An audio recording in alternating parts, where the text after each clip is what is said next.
Hola queridos amigos, nuevamente con ustedes, su doctor Maximiliano Moreno Hidalgo y su radio Ecotrackers y Ecorastreadores, una radio que al mismo tiempo es TV Radio Blog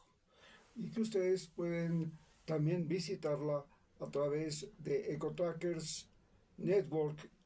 para cualquiera de las informaciones complementarias, los documentos y los documentales que respaldan todo lo que yo digo. Ustedes tienen que entrar simplemente a EcoTrackers Network TV Radio Blog. Bien, hoy hablaremos acerca de lo que está pasando en Ecuador y lo que pasó el día de ayer y anteayer en este país. Luego hablaremos acerca de lo que pasó en el continente americano y finalmente lo que está pasando en el mundo. En nuestra primera charla acerca de qué es lo que pasó el día de ayer en Ecuador y lo que está pasando, pues haremos hincapié en el juicio que se le sigue al expresidente Lenín Moreno. El juicio contra Lenín Moreno, más allá de que sea un juicio por cohecho, por corrupción, en la cual él y sus familiares, así como el señor, como otras personas que están vinculadas a él, entre ellos la familia del señor Conto Patiño, un terrateniente que tiene propiedades en Muisne, en la zona de Quingue, justamente en el territorio de la zona donde yo trabajé. Ahí tiene una hermosa propiedad de algunos centenares de hectáreas frente al mar que conservan el bosque protegido. Este señor recibió de 76 millones de dólares de extorsión, porque fue una extorsión a la empresa China que tenía que hacer la construcción de la represa Coca-Cola Sinclair. Esta extorsión que le hacen a la empresa china, en la cual aparece el embajador chino y el gerente de la empresa implicados, en realidad no afecta al embajador chino y al gerente de la empresa china porque ellos pagaron la extorsión. El asunto más importante es que el presidente Lenín Moreno, cuando era vicepresidente del señor economista Rafael Correa, a espaldas de él, de manera hipócrita como era su característica, de manera traicionera como era su característica, fraguó una extorsión a la compañía china que construyó Coca-Cola Sinclair. Esta extorsión era del 4% del valor de la obra,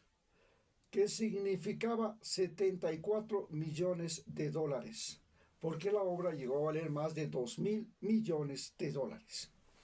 Entonces, el señor, junto con su familia, su mujer, que se vanagloriaba de ponerse un sombrero diferente cada vez que se presentaba, y él que se vanagloriaba de nunca usar dos veces el mismo terno, y que fue a decir en el Perú que esperaba que en Ecuador también hubiera presidentes presos como en el Perú, que él no perdía la esperanza y que ahora él probablemente pueda ser el primer presidente ecuatoriano preso, aunque sea en prisión domiciliaria en Ecuador. Es evidente que él no irá al penal, ni a la Roca, ni tampoco irá a la nueva cárcel del Encuentro como el señor Jorge Glass, sino que debido a su condición de discapacitado le tocará pagar prisión domiciliaria junto con su mujer y con su hija, que en cambio sí tiene la posibilidad de ir a parar en estas prisiones, incluido en la prisión del Encuentro que todavía está por concluirse. Las pruebas son contundentes. No hace falta sino decirles que mediante una empresa llamada Recorsa, situada en Panamá,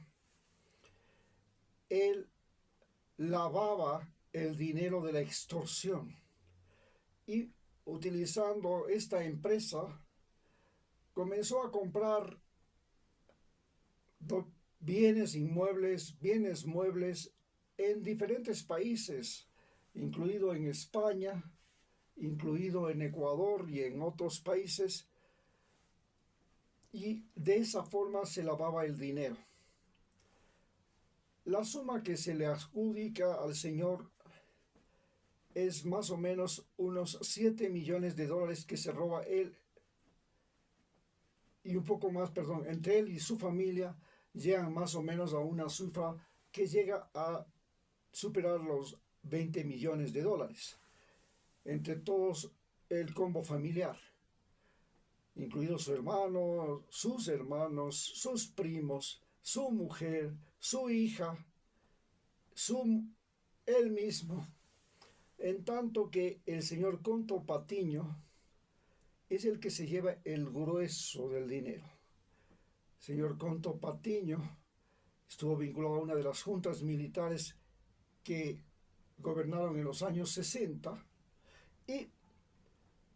este señor logra un botín de más de 50 millones de dólares. Lo escandaloso es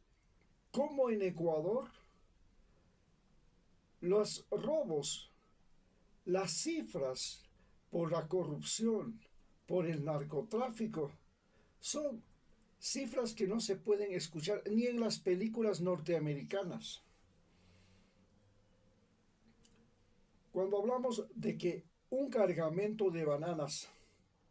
que sale de Ecuador en un barco a Hamburgo, como lo revela el documental de Deutsche Welle,